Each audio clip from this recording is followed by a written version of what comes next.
आजकल लोग कहते हैं पुराने समय में पति पत्नी जीवन भर साथ रहते थे, पर आज शादियां हवा में उड़ती पत्तियों की तरह बिखर जाती है। लेकिन प्राचीन विवाह का लंबा चलना भी शायद सिर्फ एक मजबूरी का समझौता था। तुम चोंगशान के पहाड़ी इलाके में लिहुआ गांव में पैदा हुए। परिवार पीढ़ियों से खेती करता था। गांव के पूर्व में करियान परिवार रहता था। उनकी बेटी तुमसे 2 महीने छोटी थी। जब तुम बोलना सीख रहे थे, बड़े बुजुर्गों ने मजाक में कहा कि तुम दोनों एक दूसरे के लिए बने हो, भविष्य में जरूर खुश रहोगे। छोटी उम्र में तुम्हें समझ नहीं थी कि खुशी क्या होती है।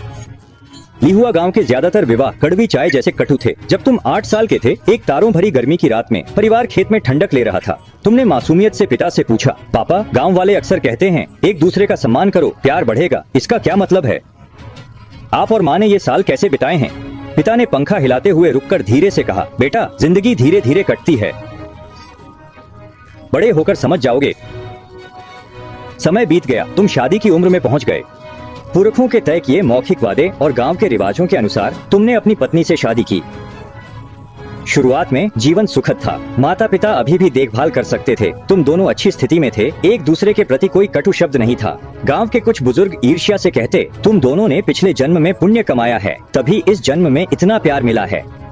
यह उस समय के पहाड़ी गाँवों में दुर्लभ था। तब ग्रामीण विवाह अक्सर शराबी के खेत जैसे होते थे। हर जगह दरारें, शायद ही कभी सुखद। तुम नई शादी की खुशी में डूबे हुए थे। सोचते थे कि यह प्यार हमेशा रहेगा, लेकिन किस्मत कुछ और थी। दोनों तरफ के बुजुर्ग बीमारियों से चल बसे। 3 बच्चे और आ गए। जीवन का बोझ तुम्हें दबोच रहा था। पहाड़ी किसान के रूप में तुम्हारी आमदनी कुछ सीढ़ीदार खेतों और जंगल पर निर्भर थी। हर साल कर भी देना पड़ता था। आपदा के समय तो और भी मुश्किल हो जाता था। तुम और पत्नी दोपहर उठते, आधी रात सोते, बिना रुके काम करते, माथे का पसीना सूखे बिना अगले खाने के लिए दौड़ते। इस पहाड़ी इलाके की गरीब जमीन पर लोगों का भूख सर्दी से बचना ही बड़ी बात है। पति पत्नी का प्यार, एक दूजे का साथ, सुख दुख बराबर बांटना कहाँ। शुरुआती मिठास धीरे धीरे हकीकत में खो गई। बारिश के बाद फिसलती मिट्टी और पत्थर, एक दुर्घटना से खराब फसल भी झगड़े की चिंगारी बन सकती है। पत्नी की शिकायतें बढ़ीं। आज हूँ का बेटा पास हुआ, कल झाओ ने चक्की खरीदी, परसों वांग की शादी में दिखावा था। तुम शांत रहते, सहते रहते, पर दबा गुस्सा कभी फूट पड़ता। महीने में 3 छोटे झगड़े अब हफ्ते में 2 बड़े झगड़े बन गए। घर में हंगामा आम बात हो गया। गांव वाले हंसते, वो देवी देवता जोड़ा अब आम इंसान जैसा हो गया। इस माहौल से बचने और कमाई बढ़ाने के लिए तुमने जोखिम उठाया और शहर में चावल बेचने वाली टीम में शामिल हो गए। सरकार ने नमक की निजी बिक्री पर रोक लगाई, पर फायदा खेती से 5 गुना ज्यादा था। अब महीने में एक बार घर जाकर पैसे भेजते, पत्नी की रोज की शिकायतों से बचते और कुछ पैसे बचा पाते। पहले 2 साल अच्छे रहे। घर आने पर पत्नी के साथ कुछ दिन प्यार से बिताते, पर अच्छा वक्त ज्यादा नहीं टिका। तीसरे साल की फसल के बाद सरकार की जांच बढ़ने पर तुम जल्दी घर लौटे। गांव के बरगद के नीचे बूढ़ी औरतों की बातें सुनी। कहा जा रहा था कि पत्नी और पड़ोसी गांव के एक आदमी के बीच कुछ चल रहा है। वो आदमी एक विधुर शिक्षक था। तुम्हारे लंबे समय तक घर न रहने के कारण घर के बड़े बेटे को पढ़ाने के लिए उसे सौंप दिया गया था।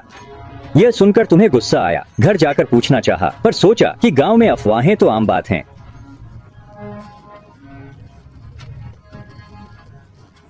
तुमने सबूत ढूंढने का फैसला किया।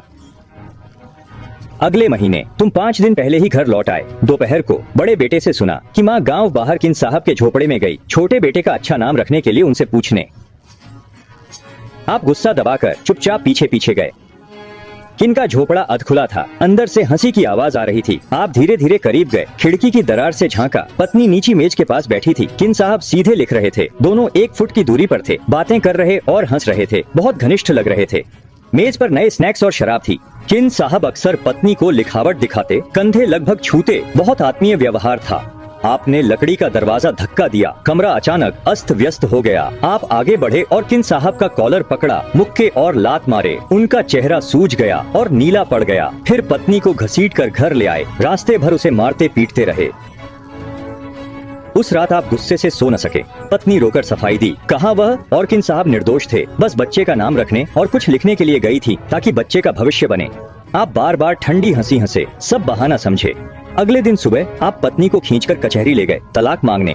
न्यायाधीश ने सुनवाई के बाद पूछा, क्या आपने उन्हें बिस्तर पर देखा? अगर सिर्फ पढ़ाई लिखाई थी तो व्यभिचार कैसे? न्यायाधीश ने कहा, कानून कहता है तीसरा स्थान न हो तो कोई आधार नहीं। पिछले अंतिम संस्कार में गरीब गरीब थे और अमीर अमीर। तुम्हारी पत्नी ने कुछ हिस्से ले लिए।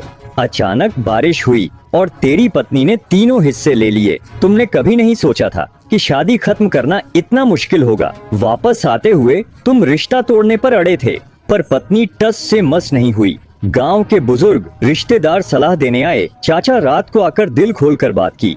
कुछ अफवाहें सुनकर तुमने एक पवित्र रिश्ते को गलत समझ लिया। क्या सौतेली माँ अपनी माँ से ज्यादा बच्चे को प्यार कर सकती है? फिर पहाड़ों में कौन सी औरत बातें नहीं बनाती? अगर सब सच हो तो 100 मील तक कोई घर सुरक्षित नहीं होगा। इन गहरी बातों को सुनकर तुम सोच में पड़ गए। सुबह की रोशनी में तुमने आह भरी। ठीक है, मान लो मैं अंधा हूँ, कुछ नहीं देखा। आगे के दिनों में तुम दोनों पहाड़ी जोड़ों की तरह झगड़े मेल में जिंदगी बिताओगे। पुराने विवाह देखें तो बुढ़ापा अक्सर रीति रिवाज, मजबूरी और समझौते से आता है। सच्चा प्यार खुशी लाता है, मजबूरी नहीं।